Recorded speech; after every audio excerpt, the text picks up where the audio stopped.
Let me turn the music down slightly, and we have, this looks a little weird, but I think we're doing well. I'm just going to go over the new Monolith updates fairly quickly, just so that everybody who hasn't gotten to see it will be able to sort of everybody get on the same page.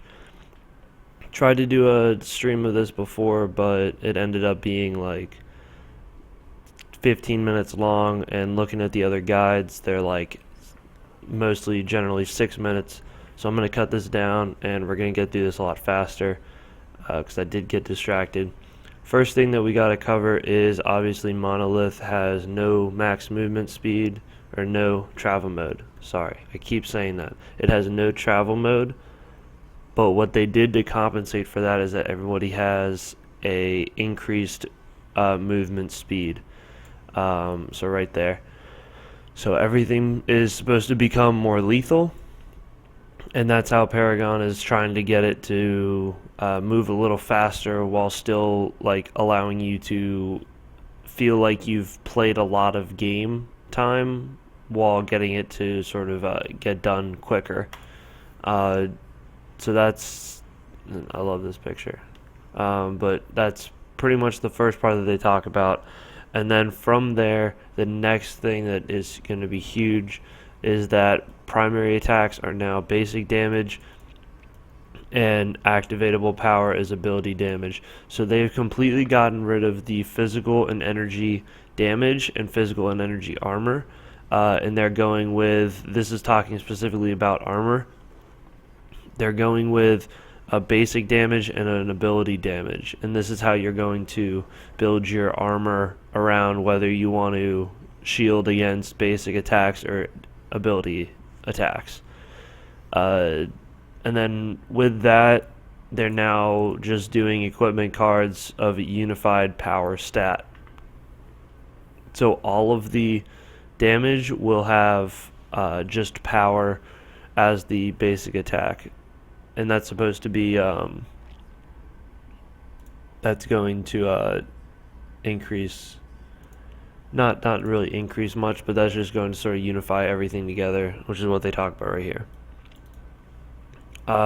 This power will then be the power stat that you see. It says here, this is kind of confusing to me how they're going to figure this out, or this is probably going to have to be specific to each hero, is that power stat will be a percentage of outgoing damage, damage coming from basic or their abilities.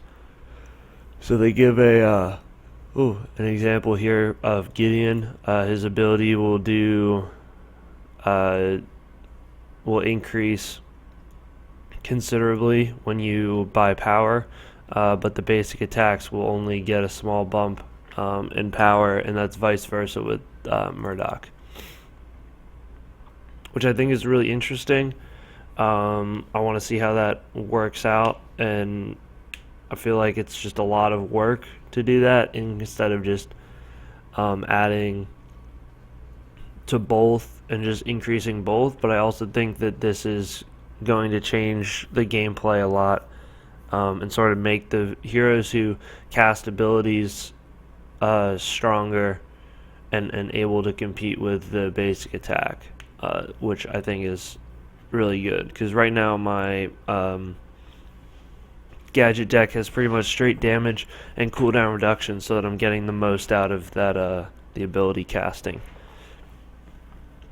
And with that, cooldown reduction is no longer a stat built into Paragon.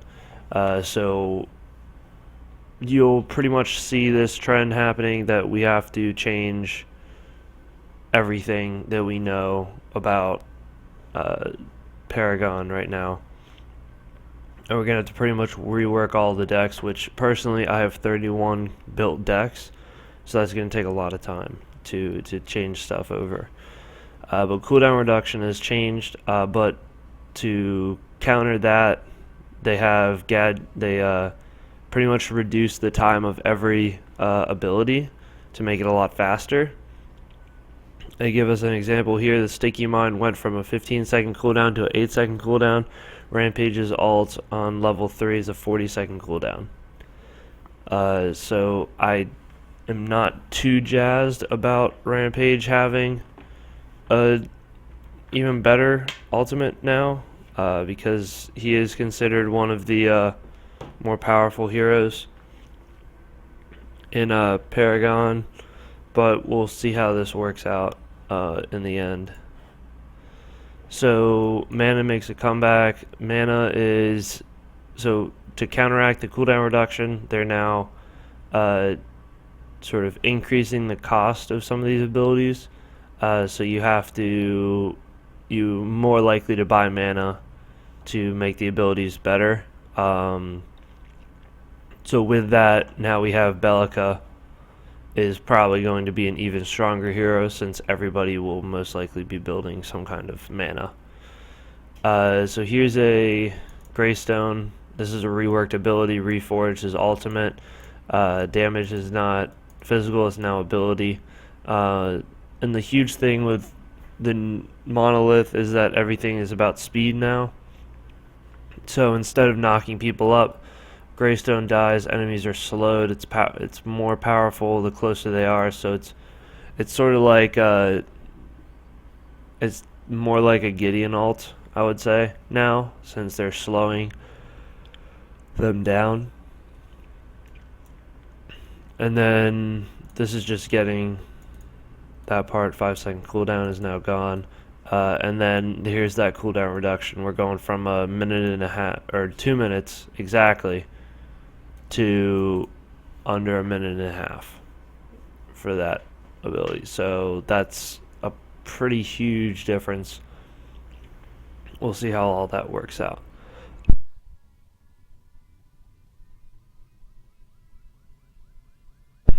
Alright, the next thing that we have is, what was this about? Okay, yep. So this is talking about, instead of having your 3 classes of heroes, we're going to something called hero traits. Hero trait, so Gideon here is a burst, assassin, elusive, and sieger. Gives you a lot broader idea of what they're going to be able to do in Agora or in Monolith, which I really like. Doesn't really affect our gameplay or building decks, but it's just nice to sort of see that. You get a better picture of who they are as a hero. So no more shadow pads. So to be able to find shadow wards, you have to enter the shadow plane like Kalari, which sort of having this and only one hero makes me feel like they're going to add another hero that can enter the shadow plane, which will be really interesting. Additionally, shadow wards now only give you line of sight vision, and line of sight vision also includes the fog walls. So these are now called fog walls, which make it impossible to see through them. So that's whenever you enter or exit the jungle. A lot of this information was covered from videos of people who have actually played, but it's really nice to see that everything is still sort of in there, and it's looking really good. So I'm gonna wrap it up, I think. I'm so excited for Monolith. It's going to be a lot of fun, and I'm looking forward to sort of seeing how everything changes, and then being able to look back. I've been playing since February, looking back and seeing how the game has progressed so far. It's going to be really, really great. So with that, I'm going to sign off. Just a quick reminder that I'll be streaming most of January with very good regularity, probably all day Fridays most of the time. So feel free to come by and check out the stream. And that is it. So have a great Thanksgiving, and I'll see you guys probably next weekend when we come back. Catch you guys later.